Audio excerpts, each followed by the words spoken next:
Imagine standing at the bottom of a deep mine.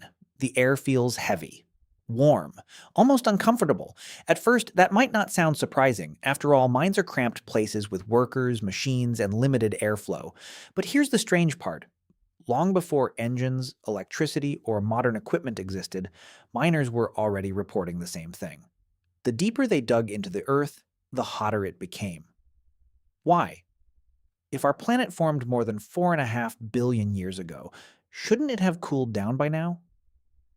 The answer reveals something astonishing about the world beneath your feet. Because the ground you stand on may seem solid and still, but deep below the surface, Earth is far more alive than it appears. People have noticed underground heat for centuries. During the Middle Ages, miners working in Europe often complained about rising temperatures as they descended deeper into the earth. Some mines became so hot that workers struggled to spend long periods underground. Back then, nobody knew why. There were no detailed scientific instruments, no understanding of Earth's interior, just an observation. Dig deeper. Get hotter.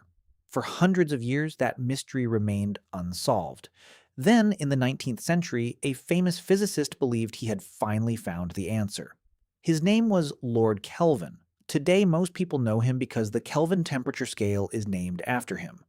But Kelvin was interested in something much bigger than temperature. He wanted to know the age of the Earth, and he thought underground heat held the key. Kelvin imagined the Earth as a giant ball of rock that started out extremely hot and slowly cooled over time, just like a baked potato taken out of an oven. Imagine holding two potatoes that were baked at the same temperature. One has been cooling for only a few minutes. The other has been cooling for hours. The hotter potato must have left the oven more recently. Simple. Kelvin believed the same logic could be applied to Earth. If he measured how quickly heat escaped from underground rocks, he could estimate how long the planet had been cooling. So he gathered temperature data from mines around the world. Then he performed the calculations. The result shocked everyone. According to Kelvin, Earth was only about 20 million years old. At the time, that sounded reasonable. Today, we know it was spectacularly wrong. Modern measurements show that Earth is approximately 4.5 billion years old, more than 200 times older than Kelvin's estimate. So what went wrong? For many years, scientists pointed to one obvious explanation: radioactivity.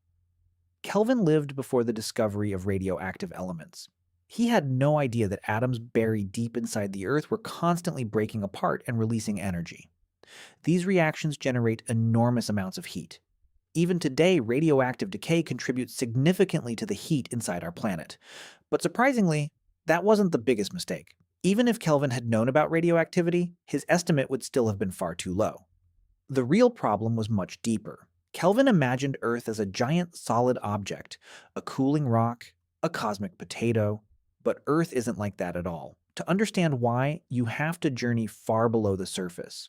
Beneath Earth's thin crust lies a massive layer called the mantle. The mantle is nearly 3,000 kilometers thick and contains most of Earth's volume. Although it's made primarily of solid rock, it doesn't behave like the rigid stone you see on the surface. The temperatures down there are extraordinary. In some regions, rocks become so hot that they begin to deform, not melting completely, but becoming soft enough to flow extremely slowly. Imagine warm candle wax. It still looks solid, yet under pressure it can bend and move. The rocks deep within the mantle behave in a similar way. Over millions of years they flow, and that changes everything.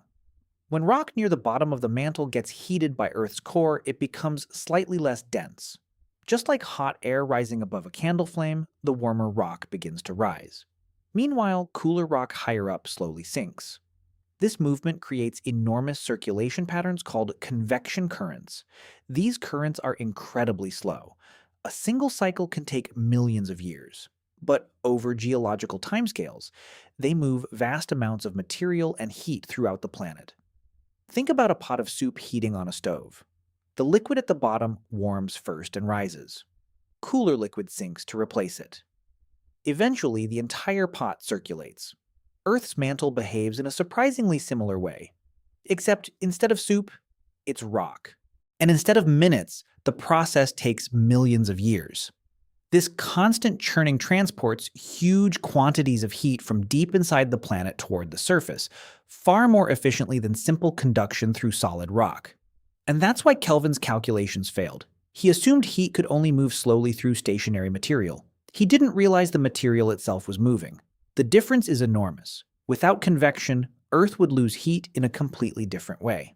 Temperatures underground would be very different, and the planet might actually resemble Kelvin's cooling potato. But because the mantle is constantly circulating, heat is continually redistributed. The Earth effectively stirs itself from the inside. The consequences are everywhere. These convection currents help drive plate tectonics. They contribute to volcanic activity. They shape continents, create mountains, open oceans, and trigger earthquakes. They are also partly responsible for the increasing temperatures found in deep mines. In fact, geologists have measured what is known as the geothermal gradient. On average, temperatures increase by roughly 25 to 30 degrees Celsius for every kilometer you descend beneath Earth's surface. The exact value varies depending on location, but the trend remains remarkably consistent. Go deeper. Get hotter.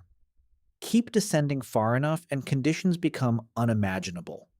Near the boundary of the outer core, temperatures may exceed 4,000 degrees Celsius. Deeper still, temperatures in Earth's inner core are estimated to reach around 5,000 to 6,000 degrees Celsius, similar to the surface of the Sun. Yet, despite these infernal temperatures, we never experience that heat directly. The reason is that Earth has an extraordinary ability to regulate and transport energy over immense distances and timescales. The warmth you feel deep underground is merely a tiny leak from a planetary engine that has been running for billions of years. Every volcano, every hot spring, every geothermal vent, and every scorching mine shaft offers a glimpse into that hidden engine. And perhaps the most remarkable part is that this engine has never truly stopped. Deep beneath your feet, vast rivers of solid rock are still slowly circulating. Heat from the birth of the planet is still escaping. Radioactive elements are still generating new energy. The mantle is still moving. The continents are still drifting. Earth may appear calm from the surface, but underneath it remains a dynamic and restless world. So the next time you hear that temperatures rise as you dig deeper underground, remember that you are witnessing evidence of processes that began billions of years ago.